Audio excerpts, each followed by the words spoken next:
ನಮಸ್ಕಾರ. ನಾನು ಸಿದ್ಧಲಿಂಗಪ್ಪ ಪಟ್ನೇಕಲ್. ನಂದು ಜನ್ಮ ದಿನಾಂಕದ ಬಗ್ಗೆ ಸರಿಯಾದ ಮಾಹಿತಿ ಇಲ್ಲದೇ ಇರುವುದರಿಂದ ಶಾಲಾ ದಾಖಲಾತಿಯಲ್ಲಿ 1/6 ಅಂತೇಳಿ ಜನ್ಮ ದಿನಾಂಕವನ್ನು ಶಾಲಾ ದಾಖಲಾತಿಯಲ್ಲಿ ಬರೆಯಲಾಗಿದೆ. ಯಾಕೆ ಆ ರೀತಿ ಬರಿತಾ ಇದ್ದಾರೆ ಅಂತಕ್ಕಂಥದ್ದು ಬಹುತೇಕ ಜನರಿಗೆ ಗೊತ್ತಿರ್ತದೆ. 1/6 ಅಂದರೆ ಜೂನು 1ನೇ ತಾರೀಕು ಯಾಕೆ ಬರಿತಾ ಇದ್ದಾರೆ ಅಂದ್ರೆ ಅಲ್ಲಿ ಮಗುವಿಗೆ 1ನೇ ತರಗತಿಗೆ ಹೋಗ್ಬೇಕಂತಂದ್ರೆ 6 ವರ್ಷ ಮುಗಿಬೇಕಾಗಿತ್ತು. ಹೀಗಾಗಿ 6 ವರ್ಷ ಮುಗಿದು ಬಳಿಕ ಅಂದ್ರೆ ಅದಕ್ಕೆ 1ನೇ ತಾರೀಕು ಜೂನ್ ಹಚ್ಚಿಬಿಟ್ರೆ 7ನೇ ವರ್ಷದಿಂದ 1ನೇ ತರಗತಿಗೆ ಪ್ರಾರಂಭ ಆಗ್ತದೆ. ಈ ಕಾರಣಕ್ಕಾಗಿ ನಂದು 1/6 ಅಂತೇಳಿ ಶಾಲಾ ದಾಖಲಾತಿಯಲ್ಲಿ ಬರೆಯಲಾಗಿದೆ ಅಂತಕ್ಕಂಥದ್ದು. ಅವರಿಗೆ ಸಹಜವಾಗಿ ಕೇಳ್ತಾರೆ ಶಿಕ್ಷಕರು. ಹಿಂದೆ ಕೇಳ್ತಾ ಇದ್ದರು, ನಿಮ್ಮ ಜನ್ಮ ದಿನಾಂಕದ ಬಗ್ಗೆ ಏನಾದರೂ ದಾಖಲೆ ಇದಾವೆ ಅಂತೇಳಿ.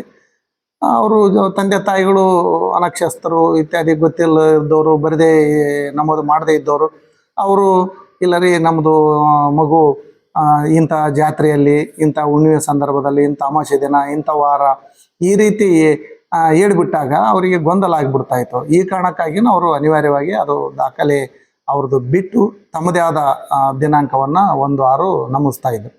ಇಲ್ಲಿ ನನ್ನ ಸಂದರ್ಭದಲ್ಲಿ ಶಾಲಾ ದಾಖಲಾತಿಯಲ್ಲಿ ಸಣ್ಣದ ಸಮಸ್ಯೆ ಏನಾಯ್ತು ಅಂದರೆ 1/6/1973 ಅಂತೇಳಿ ಶಾಲಾ ದಾಖಲಾತಿಯಲ್ಲಿ ಬರೆಯಲಾಗಿದೆ. 73 ಬರೆದಿದ್ದಾರೆ ಅಂದರೆ ಸರಿ ಇರ್ಬೋದಂತ ಅರ್ಥ ಅಲ್ಲ. ಮೊದಲೇದು ನಾನು ಇಲ್ಲಂತಾನೆ ಹೇಳಿದ್ದೇನೆ ನನ್ನ ದಾಖಲಾತಿ ಬಗ್ಗೆ, ನನ್ನ ಜನ್ಮ ದಾಖಲಾತಿ ಬಗ್ಗೆ. 73 ಬರೆದಿದ್ರೆ ಒಂದು ವೇಳೆ ಅದು ಸರಿ ಇತ್ತಂದ್ರೂ 73 ಬರೆದಿದ್ರೆ 78, 79ಕ್ಕೆ ಅಲ್ಲಿಗೆ 6 ವರ್ಷ ಮುಕ್ತಾಯ ಆಗ್ತಿತ್ತು.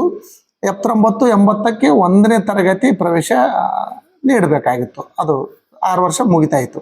ಆದರೆ ಇಲ್ಲಿ ನನಗೆ 1ನೇ ತರಗತಿ ಪ್ರವೇಶ ನೀಡಿರತಕ್ಕಂಥದ್ದು ದಾಖಲಾತಿಯಲ್ಲಿ ಏನು ಸಿಗ್ತದಂದರೆ 81, 82ನೇ ಸಾಲಿನಿಂದ 1ನೇ ತರಗತಿಯನ್ನು ಶಾಲಾ ದಾಖಲಾತಿಯಲ್ಲಿ ಇದೆ ಅಂದರೆ 8 ವರ್ಷದ ಪೂರ್ಣಗೊಂಡ ನಂತರ ನಂದು 1ನೇ ತರಗತಿಗೆ ದಾಖಲಾತಿ ತೋರಿಸ್ತಾ ಇದೆ.